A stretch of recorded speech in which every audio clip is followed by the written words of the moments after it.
Well, guys, welcome back to Lyle's Garage. As always, I'm Lyle. This is my garage.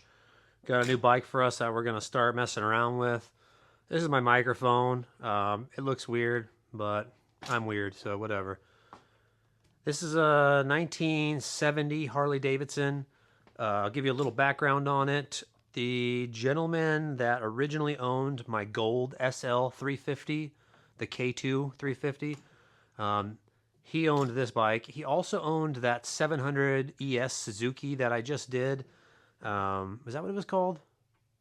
I don't know. The 700cc Suzuki I did a few months ago. He's the one that gave me that. Anyways, he has a few treasures, and he's getting older, and he's needing to part with them. And luckily, he got a hold of me and said that he was ready to get rid of this. So I got it for $1,000. The story I got from him is he kind of Frankensteined it together just to kind of get something going with it. I believe in the 90s.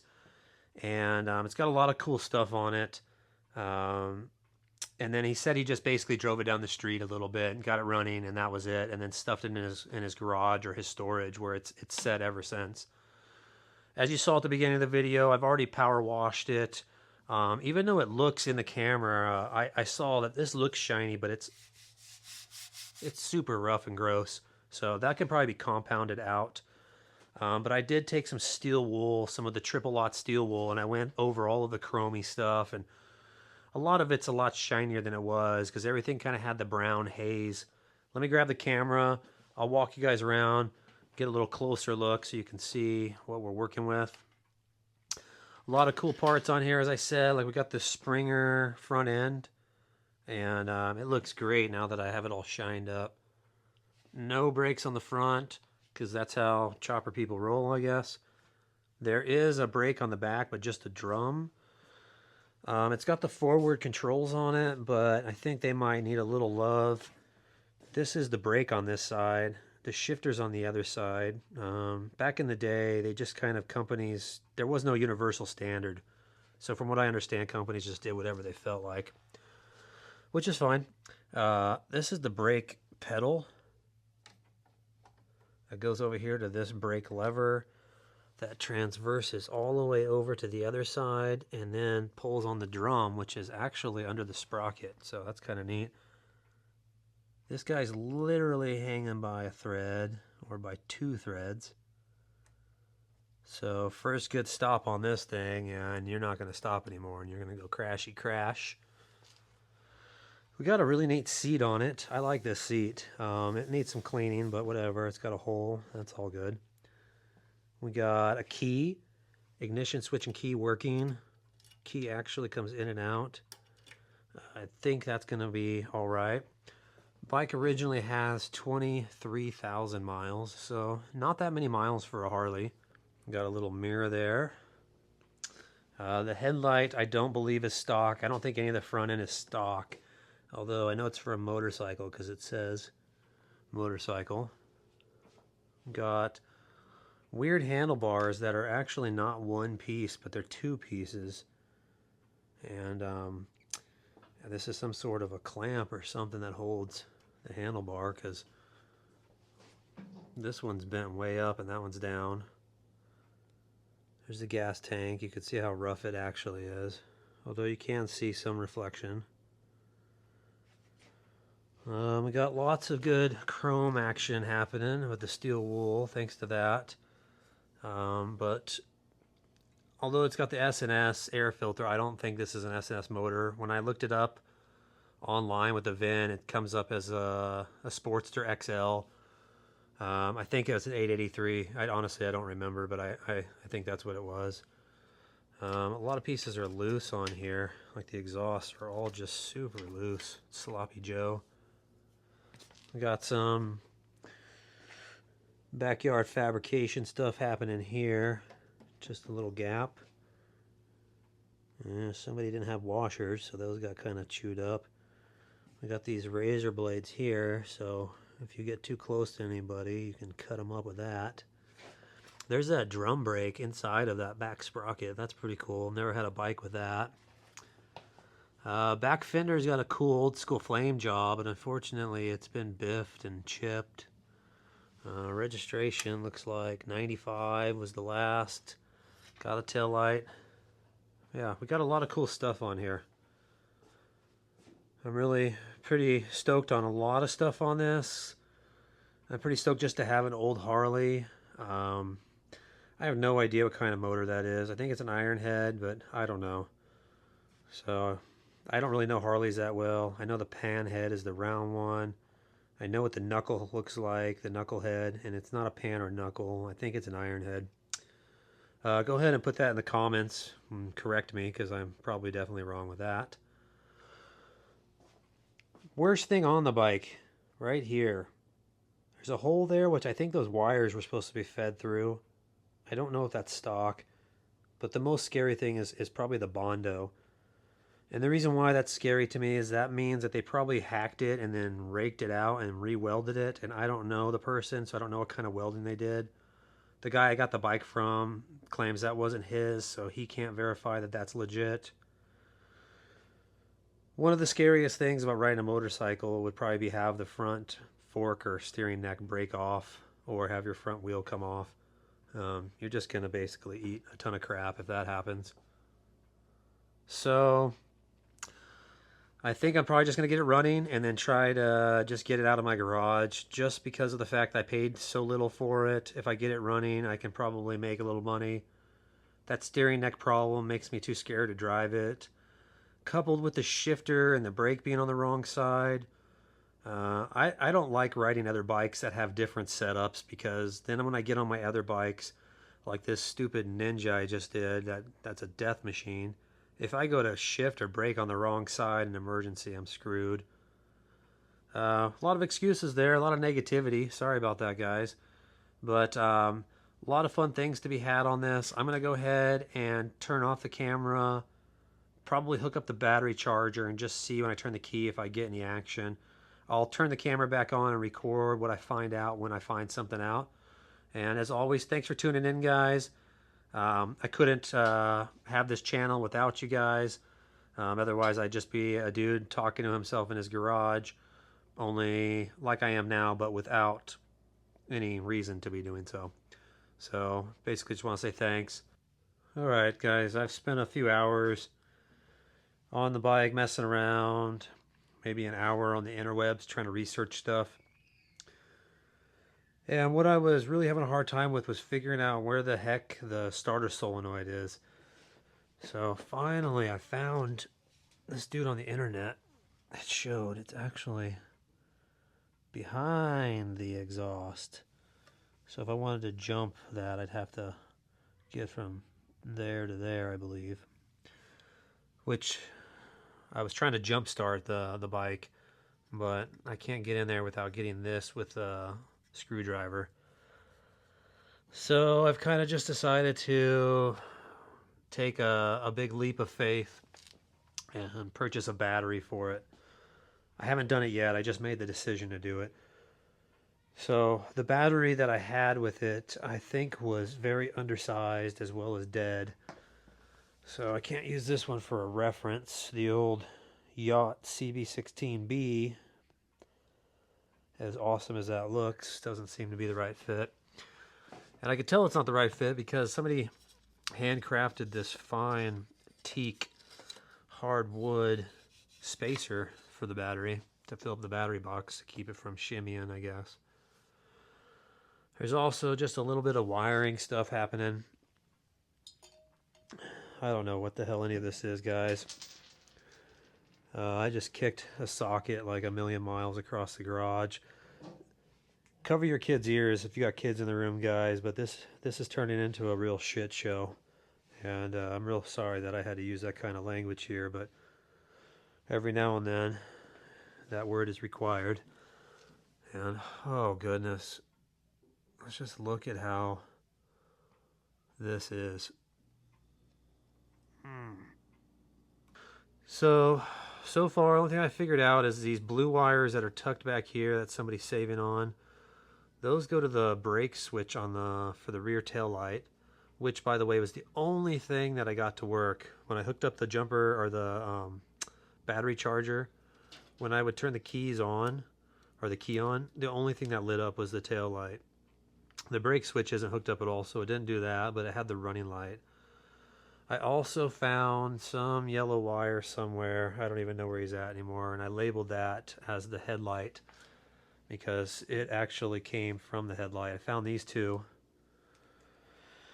And the white one doesn't do anything, so I assume that's probably the high beam. Everything else, I took apart this whole ball harness rat's nest. Everything was pretty much held together with sandwich bag ties. So that was pretty neat. I've never seen that one before. Pretty innovative. So anyways, I think the next step, guys, is I'm going to have to do the thing I didn't really want to do. And I'm going to have to go through all the wiring. Sorry about that noise. That was my heart breaking, I guess. I'll have to take these wires and then connect ohm meters and start touching buttons so I can start labeling them.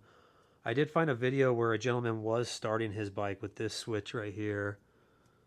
Why the heck is that piece missing there? I don't even know. But he started his bike with that. The fact this doesn't have a kickstart is really bothering me. I feel like I have the only motorcycle in the world, the only Kickstarter-less Harley in the world.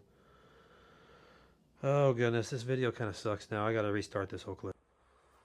Well guys, I have been doing a little bit of everything. As usual, things aren't going as they're supposed to, and I start to get distracted by messy stuff everywhere. For example, this thing here wasn't working and it was loose and all of these were loose, so I tightened them all up on both sides. I did manage to figure out the wiring, but as you can tell, I kind of had to tear a bunch of crap up. The battery box is coated in crap, so I cleaned that out and took that out and scrubbed it. I also found another mount for the battery box that wasn't being used at all behind all the regulator stuff, so I took the regulator stuff all off.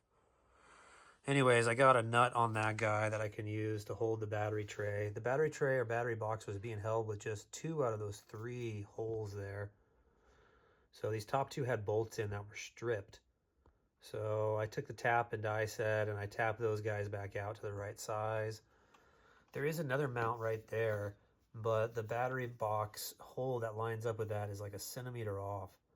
So as for now, I got those 3 that'll hold up now, and I got a nut that'll fit on this guy, so I think that'll hold the battery a little better. I also got a new battery. It's probably the wrong one. I think it's 215 cold cranking amps, which is probably way too much, but I really don't want to get a cheapo battery and have it not be enough cold cranking amps. And this was at the Tractor Supply store for 49 bucks, so fits the tray perfectly, so that's what we're going with. I also got this new ground strap here. The next thing I'm working on is I got the solenoid wire completely frayed right there. And as you know, that's 12 volts with all the cold cranking amps. So I got to figure out either take this off and get a new one, or take it off and put some heat shrink around that and hope that it does well, which is probably what I'm going to try to do first. And then I got to reroute that in a way that'll get around the battery. Anyways, basically, I found out some stuff about all of the stuff up here. This switch is a horn. This one's the start button. My start button's not really working right. I cleaned it and it still won't work.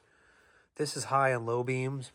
If you're doing this yourself and you want to know about the wiring, these 2 wires here are going to go to the headlight from the switch, from that switch. And coming from that switch is the blue wire, which is how your 12 volt gets into the switch. This orange is for the 12 volt going into the horn switch. And they're both mated here, and then they go over to the battery. So this one right here from the battery, or from the ignition switch, 12 volt positive on, will take juice to the horn and that switch. The horn has a black wire, which I can't see because I'm looking through the camera.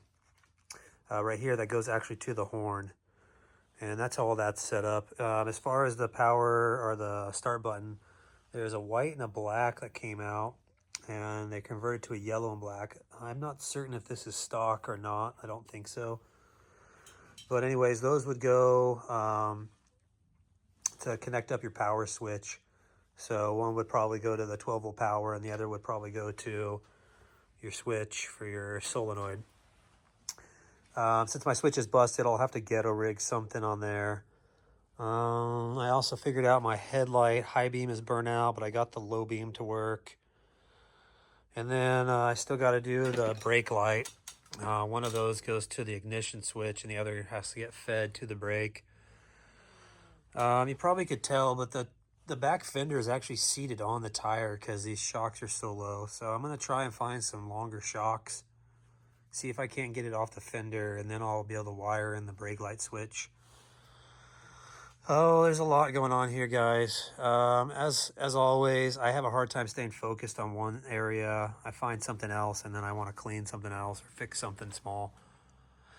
So basically my plan is to get this solenoid cable fixed well enough so it won't arc anywhere or ground out. Put the battery tray back in, put the battery in, hook up all of the positives, the new ground, and just try and tap the signal wire on the positive to make the solenoid kick over the starter. If I can get the engine to turn over, we'll pull a spark plug, turn the key to the on position, and kick it and see if we can get some spark. If we're having really good luck and we got the spark happening, then we'll take the carburetor and put it in the ultrasonic over there. And then hopefully after all that, we can hook up a fuel bladder and get it running. I know it's probably not the most exciting thing, but if you're doing one of these Harleys, hopefully this has some of the information that I spent an hour or two looking for. Hopefully just right here in this video. Anyways, guys, stick around. I'm going to get everything kind of put back together after I fix this wire. And I'll turn back on and let you know if the thing turns over or not. All right, everybody. Let's take a look at what we got so far. I got that starter solenoid wire fixed. Put some heat shrink on the ends where the bare stuff was exposed. Got the ground strap hooked up. Got all of the new hardware holding the box in so it's nice and secure. There's that one hole I was telling you guys about that didn't line up, in case you didn't believe me. Because that's exactly the kind of thing that people think about not believing, right? Anyways, yeah, we got the bike to turn over. So I'm going to put it, well, we'll just do it right here. So this is the switch wire. So contact. Oh, yeah. So next thing I got to do is hook up all of that regulator mess that I took apart and test for some spark. And if we got spark, then you guys know what that means, right? It means you can get electrocuted if you're not careful. But let's take a look. Watch. Oh yeah, she is breathing. So it's official, nothing is seized on this, and we can go ahead and get down with all the other stuff. So I'll probably do a little time lapse while I take this off. That might be kind of fun to watch. And I got to get all the rest of the regulator and such all hooked up. You know what, it's actually still hooked up. Is it bad that I just leave it there? I don't think so. You know what I'm going to do next is I'm going to pull a spark plug and we'll check for spark. Okay, stick around. All right, everybody. We're ready. Oh, I've got a spark plug pulled. I've got my trigger wire ready. Okay, you guys, take a look. Let's see if we got any spark. 3, 2, 1. No, but I also had the key off. So if it sparks now, then that's even better because that means the key is actually doing what it's supposed to be doing. Let me see if I can get this focused a little bit for you guys. It's hard with the low lighting. Okay, here we go. Oh, yes! Did you see it? Let's try again. See if we can get a different angle on it. Yep. That thing's sparking. All right, guys. So now I can go ahead and do the carb tango like I keep preaching about and I'll get the electronic crap all kind of put back on. This is going really well, guys.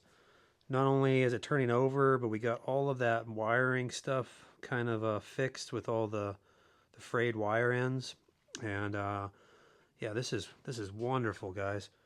So I'll turn it back on in a sec, or I might do a time lapse for the carb removal. Yeah, let's do that.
You just saw me get the carburetor all cleaned up and put back together and then put on.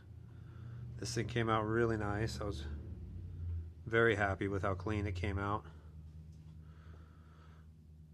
I got the fuel bladder hooked up and gas pumped in, and I let it sit for a minute. It's not leaking anywhere, so that's a good sign. I also put oil in the oil tank. It's pretty cool. There's actually a little dipstick here. I'll just show you, I guess, since we're right here. And you can see right there, it tells me I need a little bit more, but that's good enough for now. Yeah. So pretty neat oil tank. So we got the throttle hooked up, and the accelerator pump, I think is what that is. We got the choke hooked up. I did put the regulator back over here, but the ignition switch no longer fits with this huge battery here. So I'm going to have to find some other way to mount the switch in there. Right now it's got too much of a possibility of grounding itself on something. So I'm just going to hang it here. I'm going to turn on the key, grab the magic wire, connect it, and we'll see if we get something. We know the bike turns over. We know it has spark. We know we have gas. We know there's air because I'm breathing and talking. If everything's just got the right combination of stuff, then it should all cause it to start. So I'm going to get you guys set up on a stand here. And let's get you in a good position so you can see the action. Right about there is about right. Okay, I'm gonna put some glasses on because this is all up in my face right now. So we got that on. I'm gonna go ahead and put the choke on. We got our stuff over there situated. All right, guys, this is the moment of truth right here. How exciting, huh? Let's try.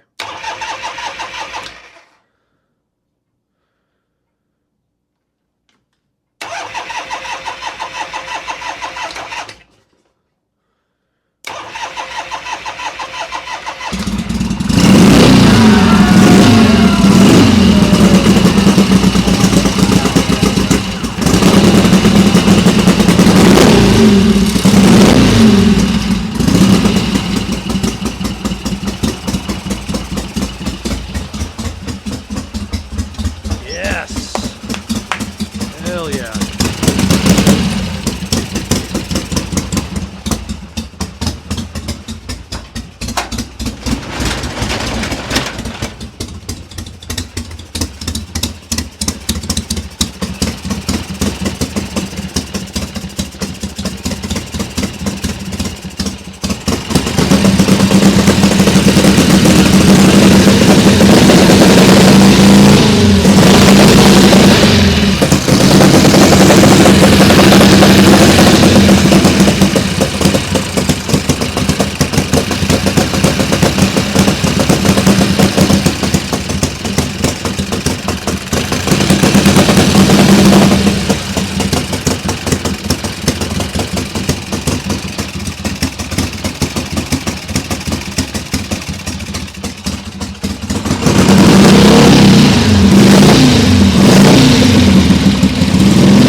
Well, guys, looks like I have a running 1970, 69-ish Harley Davidson Sportster.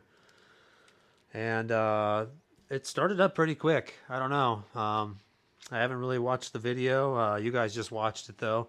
Seemed like, to me, it started pretty quick. I remember thinking it doesn't sound like it's getting any gas, and I put my hand over and I could feel it suction, and I sealed it so that way it would draw some gas.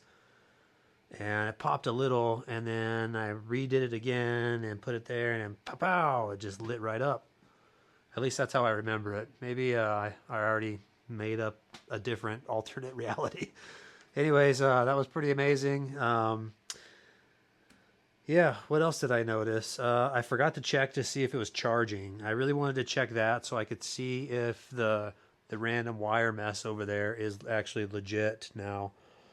I'm probably going to start it one more time to see if it is charging. If the charging system's working, then I just basically got to find a home for the key and maybe get some lights hooked up And then we can get on to the back end and try to get the back end up so it's not sitting on the fender.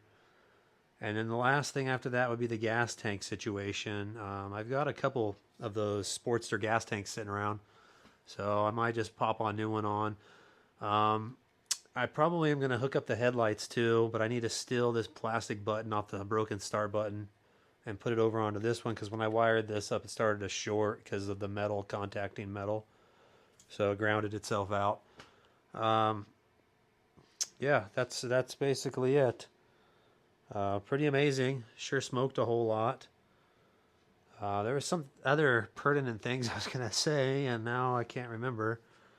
So whatever. I'm going to go ahead and hook up my voltmeter to the battery and then start it up one more time, and we'll see if it's getting any charge from the generator.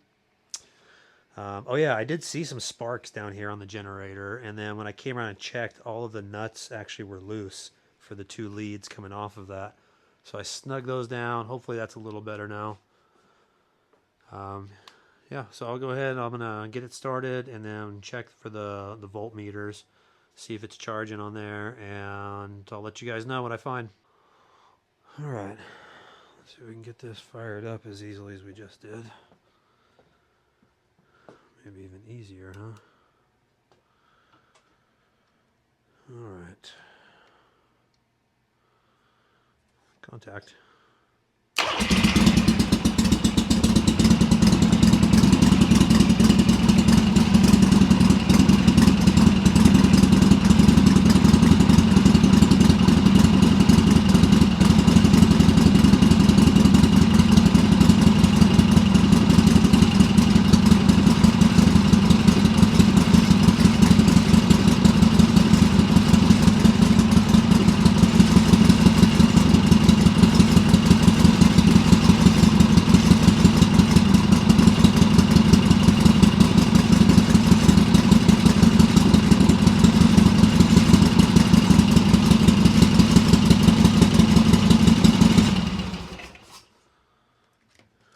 Yep, it is in fact charging.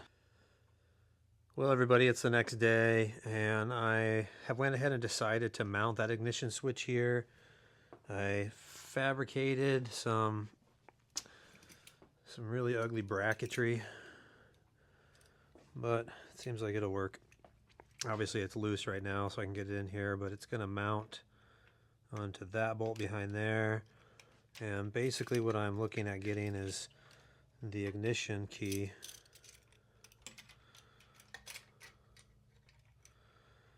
Like that. Give you a couple angles so you can kind of see what I'm talking about. The tricky part is these are hot on the back, and so I got to make sure that these aren't going to ground anywhere. So what I'm doing right now is I got off some of the wires, which are way too long. I only need a battery strap to go from here to here, and right now that's how long it is. I also have my hot wire for my coil, which is too long, and it didn't have any insulation on the sleeves. They're just kind of left, all the wires are kind of left bare like this. So some of these have the insulation, but I might just redo the wire anyways because they're all the same color. I don't know. I just feel better if everything's all done right. So anyways, I was going to try and half-ass it, but the perfectionist in me says no go. But I think that key is going to look great right there. So anyways, I got a couple wires I'm going to do. I did order an air filter from Amazon that hopefully is the right one. And what else we got going on? I think I've decided to ditch this button altogether. I can't find any on the internet, and I'm going to take this plastic button though and stick it in the horn, because the horn button does work, but it won't without that plastic thing because it just shorts out right away. And I need the 12 volt to come into here, but as I showed you earlier, they're all in the same line. So I really want the horn and the headlight. There's only one brake on this. If the brake breaks, then I'm going to need the horn a lot and the lights to flash and honk. So I'll probably take that button, shove it in there so this button will work. or at least that little plastic dill on the top. And then I'll get the headlights wired up. And then, like I keep saying, the very last thing, I'm going to go to my storage today and I'm going to see if I can find some longer struts or shocks. I guess they are struts, aren't they? I mean, it's got the coil and the shock absorber in one. So this will be for me later today. So it looks like the Japanese regular Honda stuff, fitment there. These are tough to tell, but it looks like it's just going to be a bolt with a circle thing on the top. I don't know, it's hard to tell though. I'll have to take one of these off.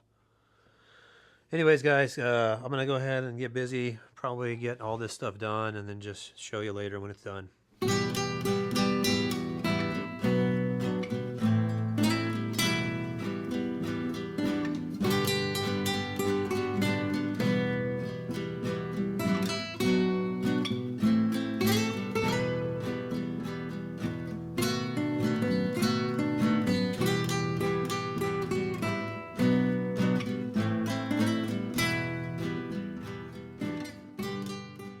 It's been about 3 hours and I got everything done that I wanted to get done.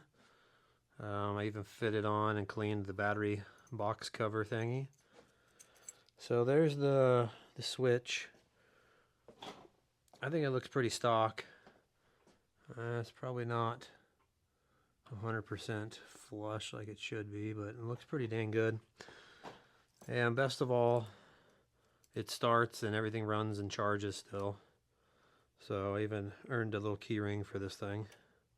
Fortunately, I don't have anything tough, so it's got this kind of gay little heart on it, but whatever.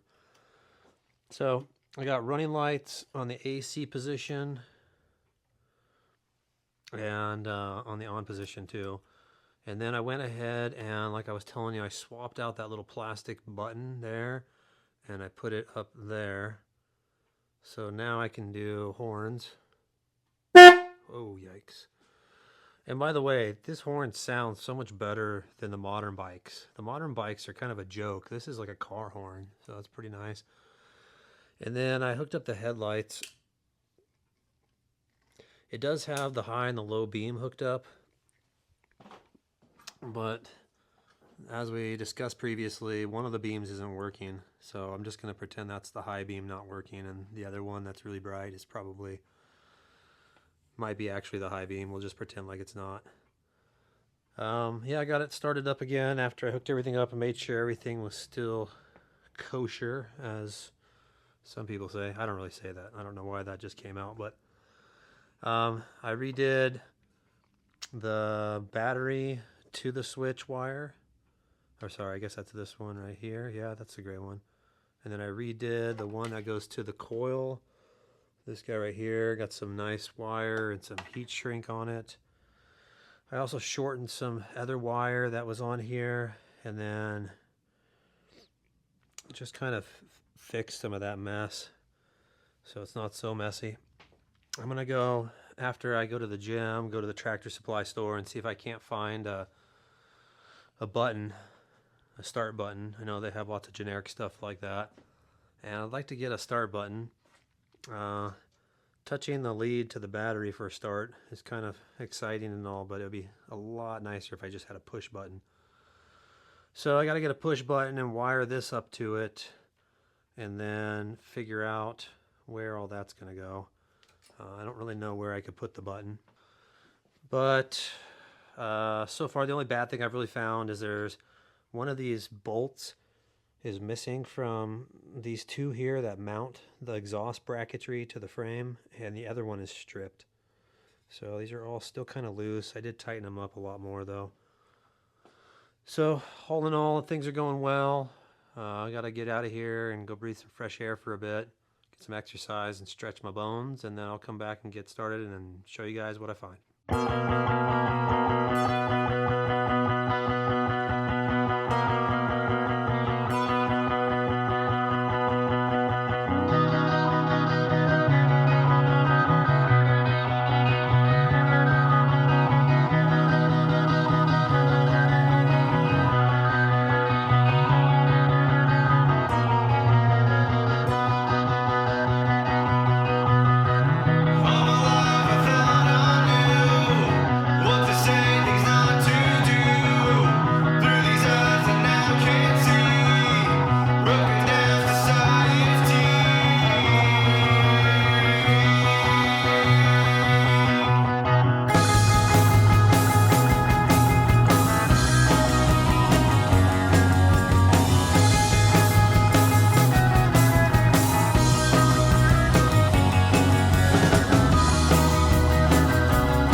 what she looks like on the new struts.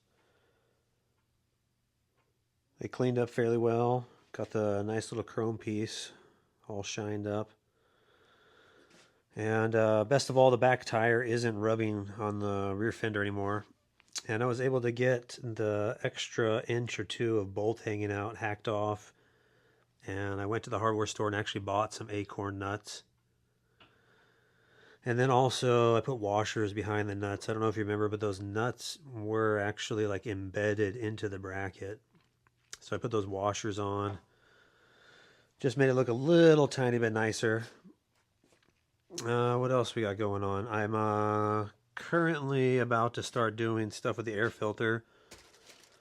Here's the replacement part. I'm not certain if this number will apply to anything but Amazon, but that's where I got it, is Amazon. It comes with the metal cage. It fits the little teardrop S&S Super filters like this.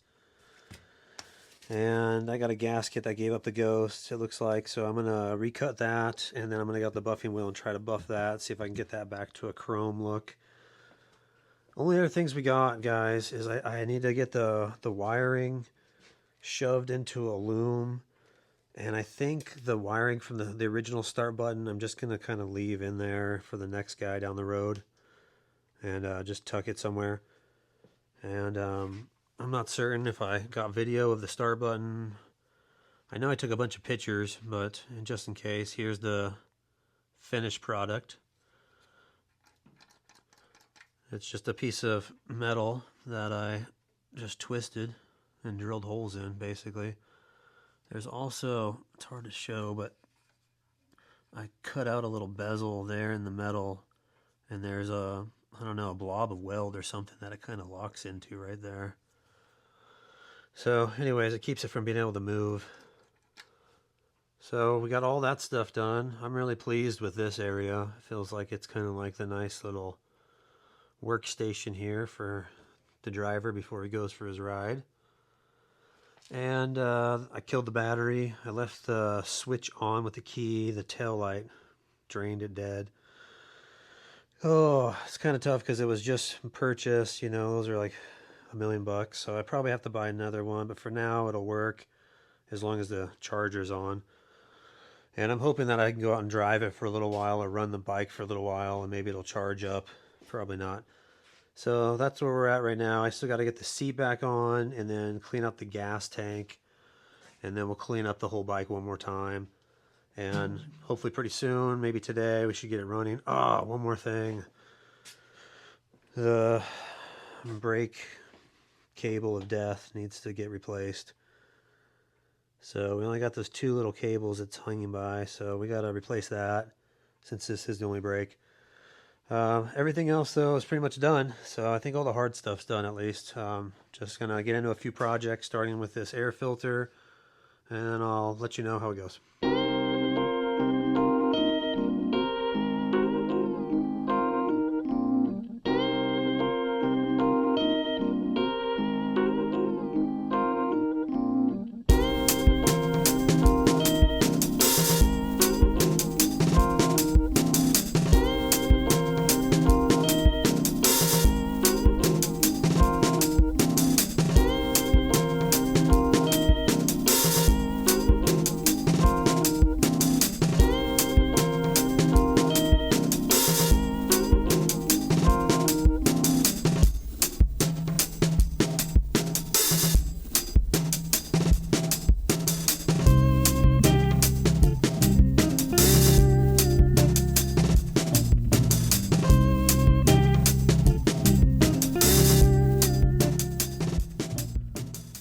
That went fairly well. I probably should have videotaped it, but I didn't. But as you can see, the air filter came out really nice. It did just have a lot of the old varnish on it, so it shined up nice with my buffing wheel. It's not perfect, but it's really good from far, but far from good. I also, what else did I do? I got the wires put in the loom.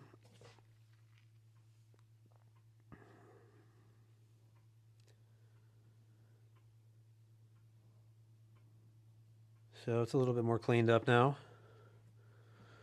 I also turned on the big charger to the battery and started it, and it started right up.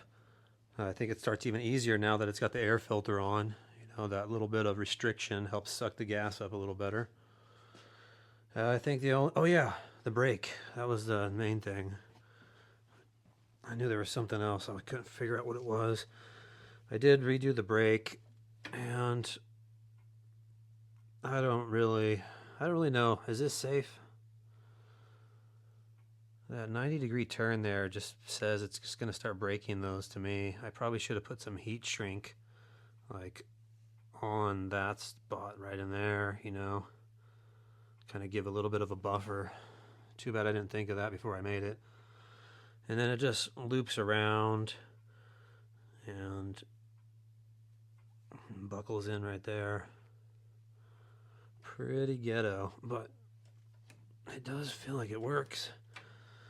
So I imagine if I take it for a drive and I actually need the brake, or rather, if I take it for a drive, I'm going to make sure I don't need the brake, except for like maybe coming to a complete stop, like out in front of my house. So just use the downshifting. Hopefully that'll be good enough. Last thing I got to tackle is this gas tank situation. I'm not really certain how it looks on the inside. I know I looked. I think I remember it being pretty rusty. So let's get a flashlight and let's see what we can see.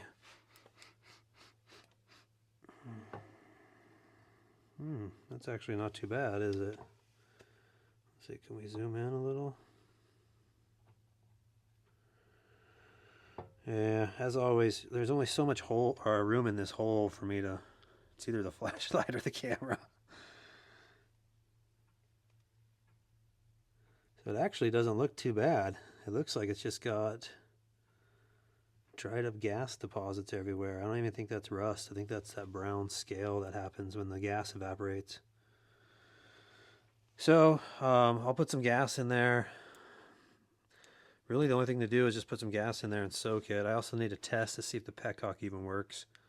So maybe I'll take it outside and do that. As soon as I get that figured out, I just gotta put the tank back on, mount it, plumb it up to the carburetor, which is super easy. It's only one hose.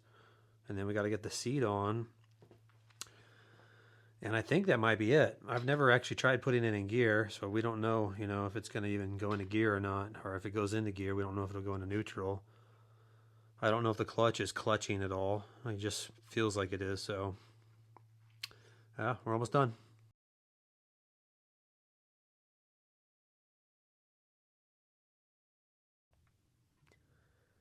Well, that's how it all turned out. You got the gas tank all nice and clean on the inside and the outside too. You can see it's got a little bit of wear on it and tear, but most importantly, from about 5 feet away, it looks great. Boom. Also cleaned up the saddle there a little bit with the Car Guys vinyl cleaner. And fancied it up with a nice little acorn nut there on the back. Got the license plate hung. Everything is basically done. We got the gas tank plumbed in. I use a aftermarket little petcock thing. The petcock was working. It just kind of dripped a little, and I didn't want it to just keep doing that and doing its thing and get gas into the motor. The flow bowl, or the float in there rather, I assume worked. It looked good, but kind of hard to tell. There's no float bowl on that carburetor. But it is what it is. Everything looks pretty good on it. The last thing I'm going to do is I went around and I was adjusting stuff just to make sure everything's tight before I actually try to drive it. And I put a wrench on here. Notice these were all a little loose, but they all have this kind of nylon washer, so I can't really torque them down that much. And as I was doing that, I realized each one has a little hole, and only 2 of them had the little socket screw. So it turns out all of those little nuts there are actually threaded, as dirty as that looks. You see the threads? So I figured out that those were all think it was like a 1032 size, a little tiny socket screw. So I ordered a whole set of those. Those should be here tomorrow. And then once I tighten all those up and get those locked on, I think I'll probably feel safe enough to ride the bike. Yeah, got everything all dialed in. I did change out the oil in the transmission today. And in case you're wanting to do that yourself on your own bike, there's a 3/4 inch drain plug back here behind the kickstand. There's a little weep hole here. After you drain everything out and put your plug back in, you can fill it up until it starts to leak oil out the weep hole. Or 24 ounces is also what the internet was saying. Got this all cleaned up. This is actually a little vent here. So a little bit of new information there. Oh, I think there was probably a couple other things I did that I can't remember. Oh yeah, I did clean up the mirror. Thing looks beautiful now. Not so much on that side.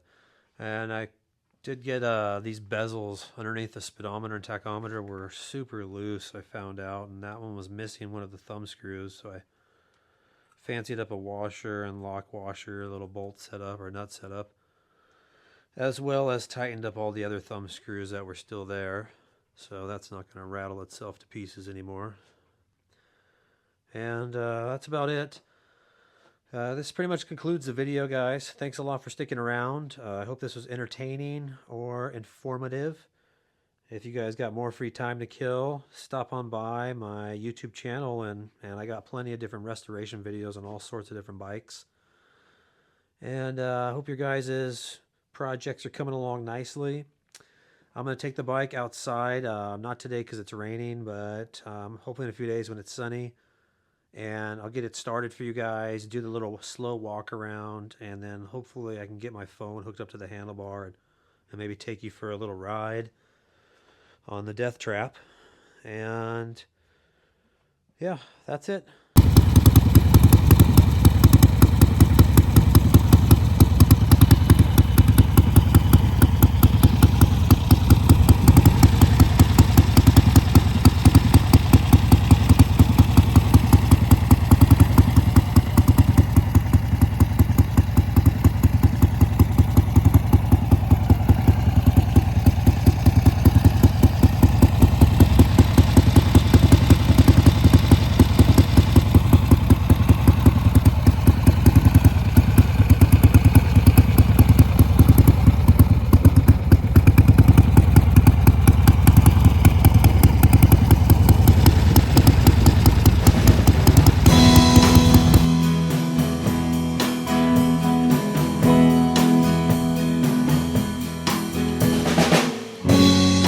Give her